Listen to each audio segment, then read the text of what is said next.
Hello students. आज हम अपनी जो एनसीईआरटी की एमसीक्यू वाली सीरीज़ है उसी का हम सेकंड चैप्टर लेके आज आ गए हैं, जिसका नाम है विविधता में भेदभाव, डाइवर्सिटी एंड डिस्क्रिमिनेशन। ठीक है, आज हम अपनी उसी को अब हम आगे से अपनी उसी सीरीज़ को कंटिन्यू रखेंगे। आई होप आपने पहली क्लास देखी होगी और वो आपको अच्छी लगी होगी। इसी के साथ हम अपना सेकेंड चैप्टर शुरू करते हैं। इसका पहला क्वेश्चन है, दलितों को सरकार द्वारा कौन से वर्ग में रखा गया है? तो ऑप्शन नंबर ए सामान्य वर्ग में, ऑप्शन नंबर बी है अनुसूचित जाति, ऑप्शन नंबर सी है पिछड़ा वर्ग और ऑप्शन नंबर डी है अनुसूचित जनजाति। तो इसका करेक्ट आंसर क्या होगा? ऑप्शन नंबर बी अनुसूचित जनजाति। जिन स्टूडेंट्स को ये नहीं पता कि भाई ये सीरीज़ कौन सी है और क्या है, तो भाई हमने पिछले जो क्वेश्चन पेपर है वहाँ से उठाए हैं क्वेश्चन, ये देखा है कि कौन से इंपॉर्टेंट क्वेश्चन है और चैप्टर से भी ये देखा है कि कौन कौन से इंपॉर्टेंट क्वेश्चन बन सकते हैं।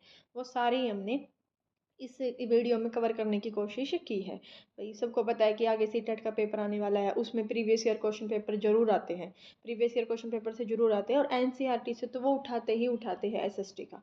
ठीक है, तो हमने सोचा भाई टाइम बचाने के लिए अपन पूरी थ्योरी ना करके उसके डायरेक्ट जो इंपॉर्टेंट एमसीक्यू है वो करें। हमारा नेक्स्ट क्वेश्चन है, रूढ़िवादी से आप क्या समझते हैं? तो ऑप्शन नंबर ए है लोगों को छवि में रखना, ऑप्शन नंबर बी है अन्य लोगों को नकारात्मक रूप से आंकना, ऑप्शन नंबर सी है लोगों को प्रेरित करना, ऑप्शन नंबर डी है इनमें से कोई नहीं। तो हमारा इसका करेक्ट आंसर क्या होगा? ऑप्शन नंबर ए लोगों को एक छवि में रखना। नेक्स्ट क्वेश्चन है क्वेश्चन नंबर 3, हमारी एकता के महत्वपूर्ण कारक के रूप में किसे देखा जा सकता है? ऑप्शन नंबर ए धर्मनिरपेक्षता को, ऑप्शन नंबर बी है कट्टरपंथी को, ऑप्शन नंबर सी है धार्मिकता को और ऑप्शन नंबर डी है इनमें से कोई नहीं। तो हमारा इसका करेक्ट आंसर क्या होगा? हमारी एकता के महत्वपूर्ण कारक क्या है? धर्मनिरपेक्षता को। नेक्स्ट क्वेश्चन है क्वेश्चन नंबर 4, भारत की अधिकतर आबादी कहाँ रहती है? तो शहरों में या महलों में, ऑप्शन नंबर सी गांव में या ऑप्शन नंबर डी पहाड़ों में। तो भाई इसका तो सबको पता ही है कि भारत की अधिकतर जनसंख्या कहाँ पर रहती है? गांव में रहती है। नेक्स्ट क्वेश्चन है क्वेश्चन नंबर 5, पूर्वग्रह के कारण हमारा व्यवहार कैसा होता है? ऑप्शन नंबर ए है हितकारी, ऑप्शन नंबर बी दुखदाई, ऑप्शन नंबर सी है आकर्षक बनाने वाला, ऑप्शन नंबर डी है मैत्रीपूर्ण। तो हमारे इसका करेक्ट आंसर क्या होगा? ऑप्शन नंबर बी दुखदाई। नेक्स्ट क्वेश्चन है, जब स्टेशन पर डॉक्टर भीमराव अंबेडकर को भेदभाव से पीड़ित होना पड़ा तो वो कितने वर्ष के थे? तो ऑप्शन नंबर ए है 7 वर्ष के, ऑप्शन नंबर बी 8 वर्ष, ऑप्शन नंबर सी है 9 वर्ष के और ऑप्शन नंबर डी है 11 वर्ष के। तो हमारा इसका करेक्ट आंसर क्या होगा? ऑप्शन नंबर सी, वे केवल 9 वर्ष के थे। नेक्स्ट क्वेश्चन है, भारत देश है कट्टरपंथी, धर्मनिरपेक्ष और अधार्मिक, तो कौन सा देश है अधार्मिक है? ठीक है, तो हमारा नेक्स्ट क्वेश्चन है, सॉरी, इसका आंसर होगा हमारा धर्मनिरपेक्ष। तो भारत कैसा देश है? भारत एक धर्मनिरपेक्ष देश है, सॉरी वो थोड़ा ठीक कर लेना। नेक्स्ट क्वेश्चन है question number 8, doctor Bhimrao Ambedkar किस जाति से संबंधित थे? तो ऑप्शन नंबर ए है हमारा महार जाति से, नेक्स्ट जाट जाति से, नेक्स्ट है दलित वर्ग से और लास्ट है इनमें से कोई नहीं। तो डॉक्टर भीमराव अंबेडकर का संबंध किस जाति या किस कास्ट से था? महार जाति से था। नेक्स्ट क्वेश्चन है, किन कारणों से लोगों में भेदभाव किया जाता है? ऑप्शन नंबर ए धर्म के आधार पर, ऑप्शन नंबर बी जाति के आधार पर, ऑप्शन नंबर सी है काम के आधार पर और ऑप्शन नंबर डी है उपरोक्त सभी। तो हमारा जो 9 आंसर है वो इसका करेक्ट आंसर क्या होगा? इसका करेक्ट आंसर होगा ऑप्शन नंबर डी उपरोक्त सभी से। तो धर्म के आधार पर भी भेदभाव होते हैं, जाति के आधार पर भी, काम के आधार पर भी, तो डिस्क्रिमिनेशन किसी भी कारण हो सकता है। ठीक है, नेक्स्ट क्वेश्चन है, विश्व में प्रमुख धर्मों की संख्या कितनी है? तो वर्ल्ड में टोटल कितने धर्म माने जाते हैं? है तो बहुत सारे, लेकिन जो मेन मेन धर्म है वो कौन से कितने माने जाते हैं? तो इसका करेक्ट आंसर है ऑप्शन नंबर बी 8 माने जाते हैं, 8। नेक्स्ट है, दलित का मतलब मीनिंग क्या है? दबाया गया, नेक्स्ट कुचला गया, ऑप्शन नंबर सी है ए और बी दोनों, ऑप्शन नंबर डी है इनमें से कोई नहीं। तो हमारा इसका करेक्ट आंसर क्या होगा? Option number C A and B, इन दोनों, दबाया गया और कुचला हुआ। नेक्स्ट क्वेश्चन है, डॉक्टर भीमराव अंबेडकर के साथ किस तरह का भेदभाव हुआ था? ऑप्शन नंबर ए जाति व्यवस्था, ऑप्शन नंबर बी है ऊंची जाति, ऑप्शन नंबर सी है पिछड़ी जाति या ऑप्शन नंबर डी अछूत। तो हमारा इसका करेक्ट आंसर क्या होगा? जाति व्यवस्था। क्यों हुआ था? क्योंकि वो एक स्टेशन पे थे और वो महार जाति से थे, तो वो जब अपने पिता के घर जा रहे थे तो किसी ने भी उनको उसमें अपनी बैलगाड़ी में नहीं बिठाया था, वो काफ़ी देर तक वेट करते रहे। किस कारण नहीं बिठाया था? क्योंकि वो महार जाति से थे, नीचे जाति से थे, इसलिए नहीं बिठाया था। नेक्स्ट क्वेश्चन है, मुसलमानों का लड़कियों को स्कूल न भेजने का एक महत्वपूर्ण कारण क्या है? ऑप्शन नंबर ए गरीबी, नेक्स्ट पिछड़ापन, नेक्स्ट है अनपढ़ता और ऑप्शन नंबर डी है अमीरी। तो हमारा जो करेक्ट आंसर है, हमारे जो 13 का करेक्ट आंसर है वो ऑप्शन नंबर ए गरीबी के कारण। नेक्स्ट क्वेश्चन है साधारणतः लड़कियों के लिए लागू किए जाने वाला कथन क्या है? लड़कियां बहादुर होती है। ऑप्शन नंबर बी लड़कियां रोती नहीं हैं। ऑप्शन नंबर सी लड़कियां कोमल और मृदु स्वभाव की होती हैं। ऑप्शन नंबर डी है इनमें से कोई नहीं। तो लड़कियों का स्वभाव कैसा होता है? इनमें से जो कथन है वो है लड़कियां कोमल और मृदु स्वभाव की होती है, यानी कि मीठे स्वभाव की होती है। नेक्स्ट है भारत में कितनी भाषाएं बोली जाती हैं? Option number A 1400, option number B है 1500, ऑप्शन नंबर सी है 1700 और ऑप्शन नंबर डी है 1600। तो भारत में टोटल कितनी भाषाएं बोली जाती हैं? 1600। तो हमारा इसका करेक्ट आंसर क्या होगा? ऑप्शन नंबर डी 1600 है। नेक्स्ट है संविधान में कहा गया है कि सरकार सभी धर्मों को बराबर मानेगी, यह किस बात का संकेत करती है? तो हमारे इसके ऑप्शन है, ऑप्शन नंबर ए भारत एक हिंदू राष्ट्र है। ऑप्शन नंबर बी भारत एक विकासशील देश है। ऑप्शन नंबर सी है भारत एक धर्मनिरपेक्ष देश है। या ऑप्शन नंबर डी इनमें से कोई नहीं। तो हमारे इसका करेक्ट आंसर क्या होगा? भारत एक धर्मनिरपेक्ष देश है। नेक्स्ट क्वेश्चन है भारतीय संविधान के पिता के रूप में किसे माना जाता है? हमारे ऑप्शन है, option number A doctor Bhimrao Ambedkar, option number B Jawaharlal Nehru, option number C Mahatma Gandhi और ऑप्शन नंबर डी है लाल बहादुर शास्त्री। तो हमारा इसका करेक्ट आंसर क्या होगा? ऑप्शन नंबर ए भीमराव अंबेडकर। भारतीय संविधान के पिता किसे कहा जाता है? भीमराव अंबेडकर को कहा जाता है, क्योंकि अपना जो संविधान है वो किसने लिखा था? भीमराव अंबेडकर ने लिखा था। नेक्स्ट क्वेश्चन है अधिकतर पूर्वग्रह कैसे होते हैं? सकारात्मक, नकारात्मक, कल्याणकारी या इनमें से कोई नहीं। तो इसका करेक्ट आंसर क्या होगा? नकारात्मक होते हैं, नेगेटिव होते हैं।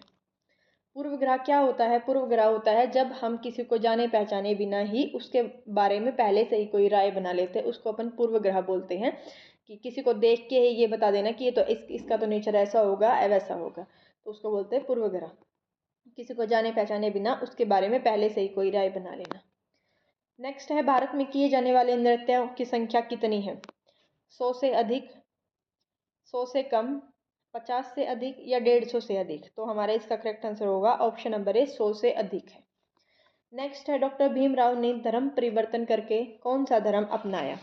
तो डॉक्टर भीमराव अंबेडकर ने कौन सा धर्म अपनाया था? बौद्ध धर्म अपनाया।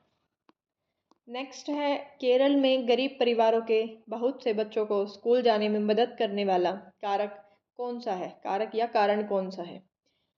ऑप्शन नंबर ए है स्कूल प्राय घर के पास है। ऑप्शन नंबर बी है सरकारी बस की सुविधा बहुत अच्छी है। ऑप्शन नंबर सी है ए और बी दोनों ठीक है या इनमें से कोई भी ठीक नहीं है। तो इसका करेक्ट आंसर होगा ऑप्शन नंबर सी, ए और बी दोनों। स्कूल भी घर के पास होते थे और जो सरकारी बसें होती थी उसकी सुविधा भी बहुत अच्छी थी कि बच्चों को लाया ले जाया जाता था। नेक्स्ट है समानता को जीवन का वास्तविक और सच्चा हिस्सा बनाने के लिए क्या जरूरी है? लोगों का संघर्ष, उनके आंदोलन, सरकारी कदम या उपरोक्त सभी। तो समानता को जीवन का वास्तविक और सच्चा हिस्सा बनाने के लिए सभी का सहयोग, आंदोलन, सरकारी कदम या सरकारी जो योजनाएं होती है वो सब जरूरी होती है, सब मायने होती है, सबकी अपनी अपनी वैल्यू होती है। तो इसका करेक्ट आंसर होगा ऑप्शन नंबर डी समान उपरोक्त सभी, कि सभी अपना अपना सहयोग देंगे तभी जाके जो जीवन है वो अच्छे से चलेगा, वास्तविक और सच्चा हिस्सा बनेगी समानता। नेक्स्ट है क्वेश्चन नंबर 23। जाति के आधार पर कक्षा में बच्चों को दूसरे बच्चों से अलग बैठाना किस प्रकार के व्यवहार का रूप है? भेदभाव का, समानता का, सही स्वभाव या इनमें से कोई नहीं। तो इसका करेक्ट आंसर होगा ऑप्शन नंबर ए भेदभाव का। नेक्स्ट है निम्नलिखित कथनों पर विचार कीजिए। दलित शब्द को नीचे कहे जाने वाली जाति के लोग अपनी पहचान के रूप में प्रयोग करते हैं। दलित का शाब्दिक अर्थ दबाकर रखा गया या कुचला है। नेक्स्ट है सरकार दलित लोगों को अनुसूचित जनजाति के वर्ग में रखती है। तो इनमें से कौन सा ठीक है और कौन सा नहीं है? तो इसका करेक्ट आंसर क्या होगा अपना? ऑप्शन नंबर ए। दलित शब्दों को नीचे कहे जाने वाली जाति के लोग अपनी पहचान के रूप में प्रयोग करते हैं और हमने पीछे क्वेश्चन में पढ़ा था कि दलित का अर्थ क्या होता है? दबाकर रखा गया या कुचला गया। तो हमारा ऑप्शन नंबर ए ही ठीक है, पहले वाला कथन अपना ठीक है। ठीक है।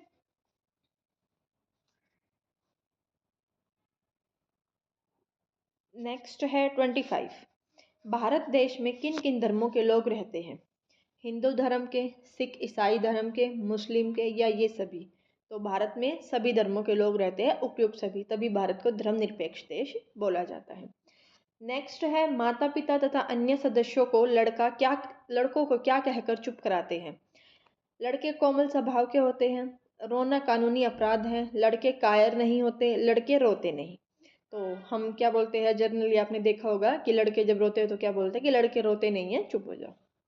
नेक्स्ट है, जब लोग पूर्वग्रह या रूढ़िबद्ध धारणाओं के आधार पर व्यवहार करते हैं तो उसे क्या कहा जाता है?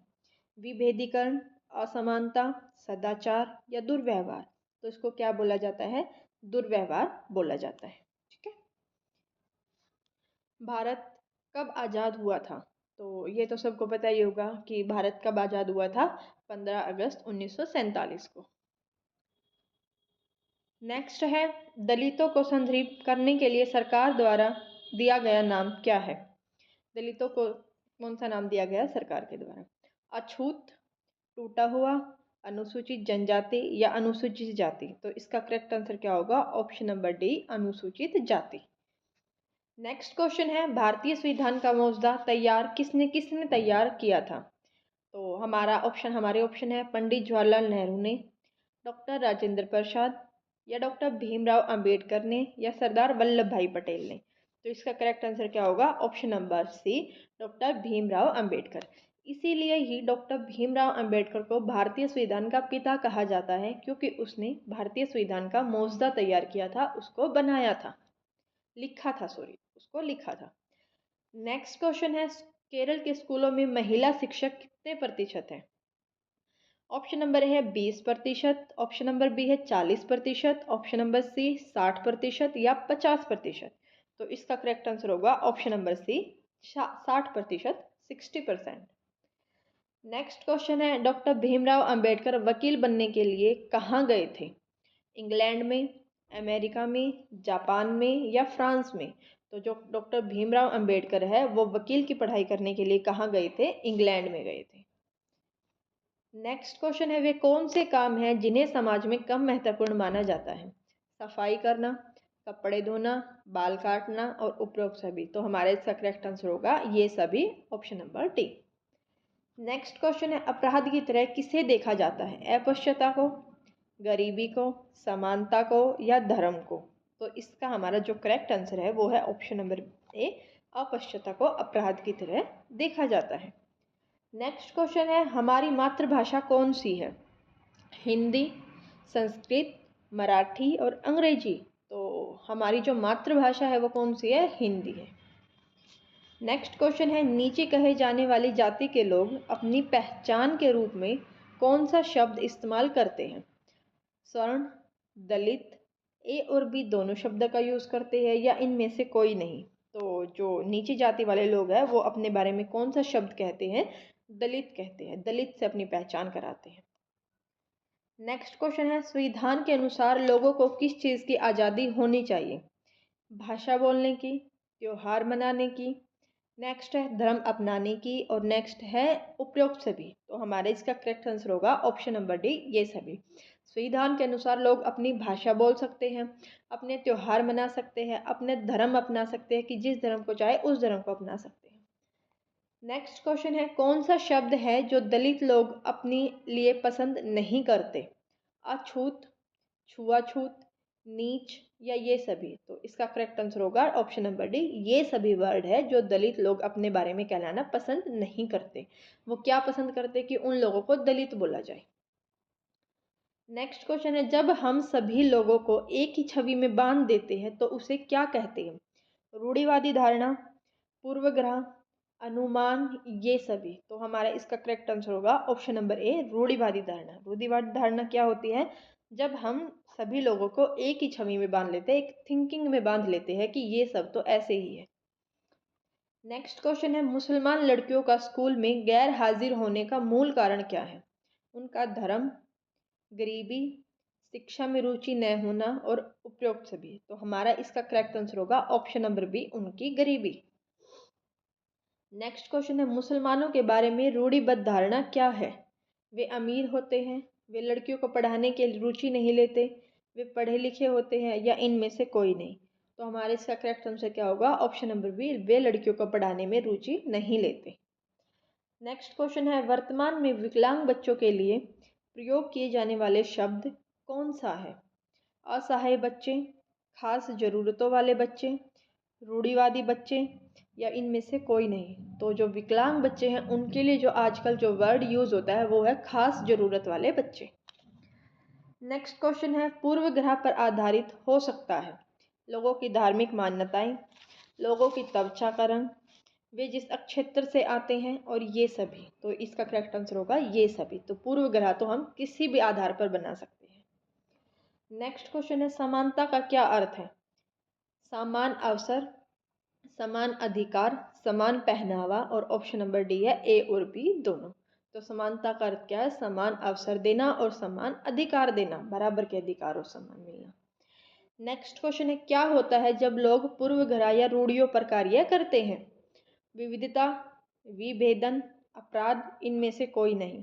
तो क्या होता है? विभेदन होता है। जब लोग पूर्वग्रह या रूढ़ियों पर कार्य करते हैं, उनसे अपनी थिंकिंग बनाते हैं। नेक्स्ट क्वेश्चन है, मुसलमानों के बारे में आम रूढ़िवादिता क्या है? लड़कियों को शिक्षित करने में उनकी रुचि नहीं है, वे लड़कियों को शिक्षित करने में रुचि रखते हैं, वे गरीब हैं, वे उच्च शिक्षित हैं। तो हमारा इसका करेक्ट आंसर होगा ऑप्शन नंबर ए, लड़कियों को शिक्षित करने में उनकी रुचि नहीं है। ये वाला क्वेश्चन पीछे भी आया था अभी, ठीक है। नेक्स्ट क्वेश्चन है, पूर्वग्रह से आप क्या समझते हैं? लोगों को एक ही छवि में रखना, अन्य लोगों को नकारात्मक रूप से आंकना, लोगों को प्रेरित करना या इनमें से कोई नहीं। तो इसका करेक्ट आंसर होगा ऑप्शन नंबर बी, अन्य लोगों को नकारात्मक रूप से आंकना। तो पूर्वग्रह का अर्थ क्या होता है? अन्य लोगों को नकारात्मक रूप से आंकना, मतलब उनको नेगेटिव सोचना उनके बारे में। हम किस बारे में पूर्वग्राही हो सकते हैं? लोगों के धार्मिक विश्वास, उनके बोलने का ढंग, उनकी चमड़ी का रंग या उपयुक्त सभी। तो हम किस बारे में पूर्वग्राही हो सकते हैं? इसका ऑप्शन है ऑप्शन नंबर डी, ये सभी। तो हम किसी भी बारे में पूर्वग्राही हो सकते हैं, किसी के बारे में, किसी भी चीज़ से लेकर अपन सोच सकते हैं उनके बारे में।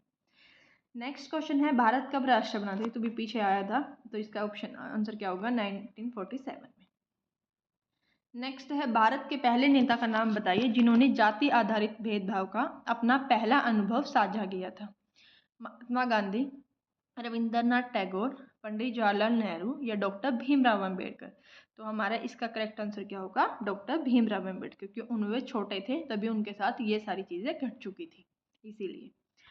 नेक्स्ट है ऑप्शन, हमारा नेक्स्ट और लास्ट क्वेश्चन है, पूर्वग्रहों या रूढ़िबद्ध धारणाओं के आधार पर किया गया व्यवहार क्या कहलाता है? भावुकता, विविधता, विभेदन या विकलांगता। तो हमारा इसका करेक्ट आंसर होगा ऑप्शन नंबर सी, विभेदन कहलाता है।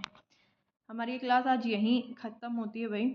आपको क्लास कैसी लगी कमेंट करके बताना। Thank you.